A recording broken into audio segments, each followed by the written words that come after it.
Okay, dear students, so here Asha ma'am in front of you for giving the full explanation of the question answers of the chapter The Selfish Giant, a book It So Happened, NCRT Class 8. So let's look into the question and answers here. Question number 1 of page number 20, comprehension check, asking why is the giant called selfish? Giant जो था उसे लोग मतलबी क्यों कहते थे? सो the answer is the giant is called selfish because he prohibited the children from playing in his garden. Giant को selfish मतलबी कह रहे थे क्योंकि उन्होंने बच्चों को अपने गार्डन में खेलने से मना कर दिया था. He built a high wall all around it and put up a notice board in it stating that all trespassers will be prosecuted. और उन्होंने क्या किया था कि अपने गार्डन के चारों ओर बड़ी बड़ी दीवारें बना दी थी और उसमें लिख दिया था कोई भी अगर अंदर आने की कोशिश किए करेगा तो उस पर कार्रवाई की जाएगी. All the trespassers will be prosecuted. Okay बच्चों. Question number 2, asking on one occasion the children said how happy we are here. Later they said how happy we were there. What are they referring to in both the cases? So बच्चे एक बार कह रहे हैं कि वो बहुत खुश हैं, वो कैसे खुश हैं यहाँ पे, और दूसरी बार वो कह रहे हैं कि वो कैसे खुश थे वहाँ पे. सो दोनों ही केस में वो किस चीज़ को रेफर कर रहे हैं? सो the answer is in the first case, the children were referring to their joy when they were playing in the giant's garden. So first case में children बहुत खुश थे, बहुत enjoy कर रहे थे कि वो giants के garden में खेलते थे. In the second case, the children are referring that now they cannot play in giant's garden. So second case में वे कहते हैं कि now they are sad कि वो garden में खेल नहीं पा रहे हैं, है ना? Okay. First question of question number 3. When spring came, it was still winter in the garden. What does winter stand for or indicate here? So question कह रहा है कि जब स्प्रिंग आया तब भी गार्डन में विंटर ही था, तो ये विंटर किस चीज़ को इंडिकेट कर रहा है? So the answer is the spring is a symbol of happiness, but when spring came, it was still winter in the garden. The winter indicate suffering here. So answer कह रहा है कि spring जो है वो खुशी की, प्रसन्नता का सिंबल है ना. बट जब स्प्रिंग आया तब भी जायंट के गार्डन में विंटर ही था. अब विंटर इंडिकेट करता है दुख का, सफरिंग का. Second question of question number 3.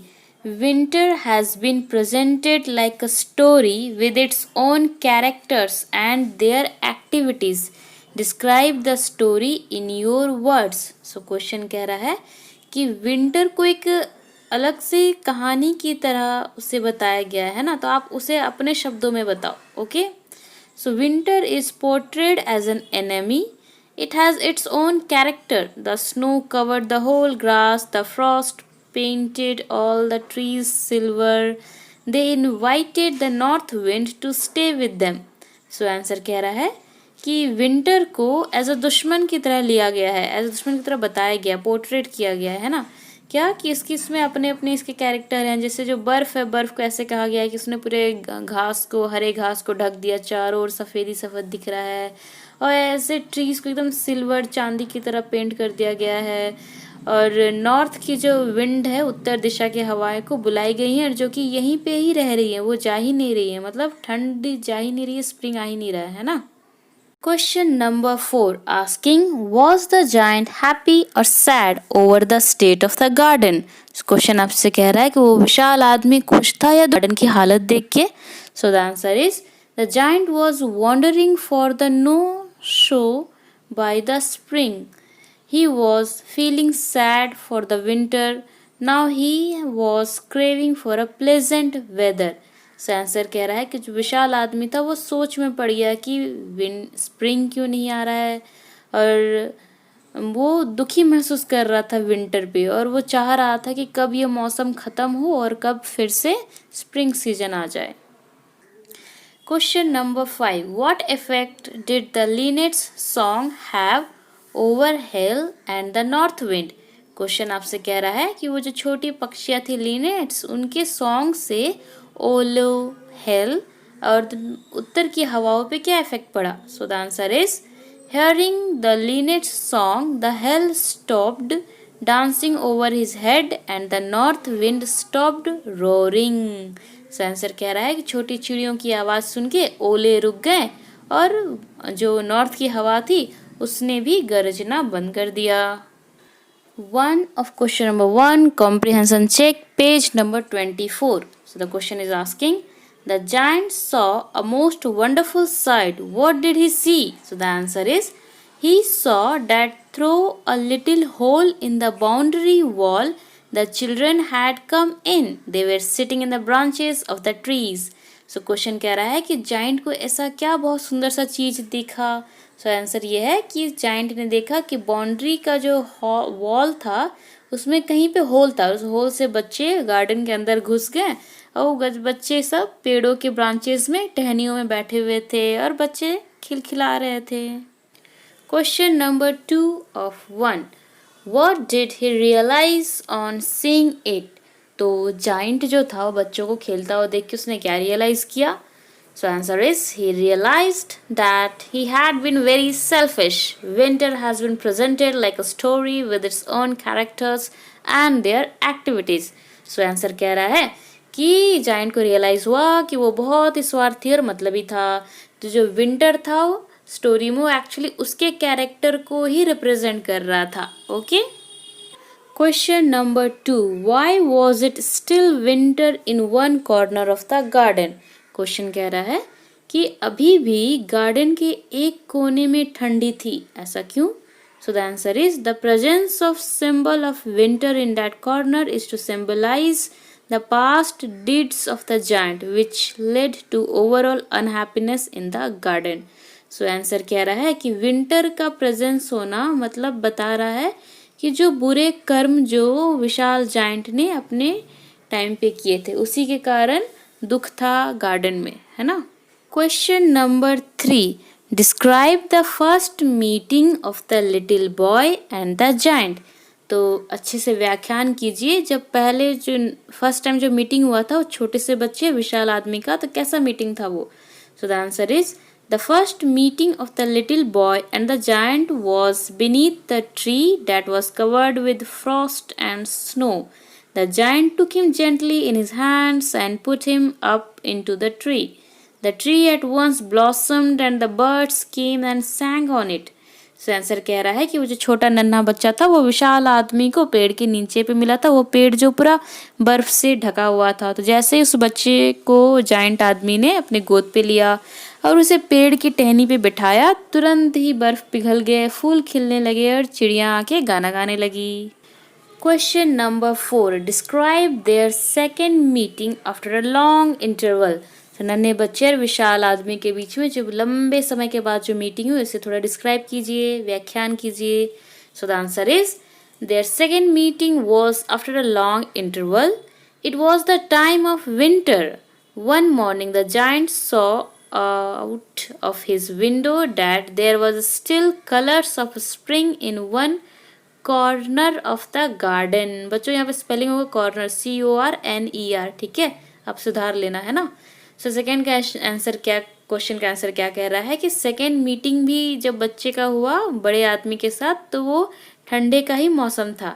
तो उसने देखा बाहर खिड़की से जायंट ने कि गार्डन के एक कोने में अभी भी स्प्रिंग है, वहाँ पे अभी भी फूल खिले हुए हैं और वहाँ पे बर्फ नहीं जमी हुई है ना. तो वो उसका सेकेंड मीटिंग का था. Okay. Question number 5, the giant ले dead all covered with white blossoms. What does this sentence indicate about the once selfish giant? So question आपसे कह रहा है कि जब जायंट जब मर गया तो उसके ऊपर से बहुत सुंदर सुंदर सफ़ेद कलर के फूल ढक गए. तो ये एक्चुअली में क्या बता रहा है जायंट के बारे में, जबकि वो तो सेल्फिश था, है ना. सो the answer is, the sentence indicates that the giant lay dead all covered with white blossoms. The giant had been blessed with paradise after his death. The giant is no longer selfish and cruel. That is why he is covered with white blossoms. So answer आपसे कह रहा है कि giant जो था जब वो मर गया तो उसके ऊपर सुंदर सुंदर व्हाइट कलर के फूल गिर गए जो उसे उस फूलों ने पूरे ढक दिया। ये कह रहा है कि जाइंट अब वो क्रूएल नहीं रह गया था, अब वो सेल्फिश भी नहीं था, मतलब ही नहीं था, अब वो बहुत अच्छा आदमी बन गया था और उसे मरने के बाद स्वर्ग की प्राप्ति हुई। इसलिए उसके ऊपर वाइट फूल्स सब गिरे और उसे ढक दिया। ठीक है बच्चों। Question number 1 asking the little child's hand and feet had marks of nails, who does the child remind you of, give a reason for your answers. So question कह रहा है कि जो नन्हा बच्चा था उसके हाथों में पैरों में कांटी के निशान थे, तो एक्चुअल में क्या बता, इसका रीजन क्या हो सकता है। So the answer is the child with marks of nails on his palms and feet reminds us Jesus Christ. When the giant met the little child for the second time, he saw imprints of nails on his palms and feet. When Jesus was crucified, nails were dug his palms and feet. So answer कह रहा है कि वो जो छोटा बच्चा था वो जब जाइंट उससे मिला तो उसके हाथों में और पैरों में कांटी के निशान थे, जो कि उससे वो देख के जीसस क्राइस्ट की बात यहाँ पे आती है ना, कि वो बच्चा जीसस क्राइस्ट था एक्चुअली में। ओके, क्यों? क्योंकि जीसस क्राइस्ट को भी ऐसे ही उनका लास्ट में से अंत हुआ था कि उनके हाथों में और पैरों में कांटी ठोक दी गई थी, है ना। तो वही निशान उस बच्चे में भी दिखी, तो हम लोग इमेजिन कर रहे हैं कि that little kid was the Jesus Christ only. Okay बच्चों। Question number 2 is there something like this garden near where you live, would you like one and why, what would you do to keep it in good shape. तो question आपसे कह रहा है कि आपके पास भी ऐसा कोई गार्डन है क्या, अगर है तो आप उसे कैसे अच्छे से रखना चाहोगे। सो द आंसर इज, अगर आपके पास ऐसा गार्डन नहीं है तो you can simply write no. So I am imagining that besides your home or somewhere near to your home there is a garden. So बस by the yes mind I have written this answer. Okay बच्चों। So the answer is yes, there is a big park near where I live. I like it very much because there are a lot of varieties of seasonal flowers and beautiful plants. So answer कह रहा है कि हाँ, मेरे आसपास एक बड़ा सा पार्क है जो बहुत सुंदर है, बहुत वैरायटी के फूल और पौधे हैं उस गार्डन में। ओके बच्चों। सो आपके यहाँ गुमला में भी तो है ना बिरसा मुंडा पार्क जहाँ इतना सुंदर है, वही सोच के मैंने ये आंसर लिख दिया। Okay. Okay, my dear students, here we have completed the question and answers of the chapter The Selfish Giant with full explanation. If you have still any questions or doubts, you can drop in the comment box and write in your fair copy with beautiful handwriting and learn it. All the best for your exam. Stay safe, happy, and all the very best for your studies. Bye bye. Take care.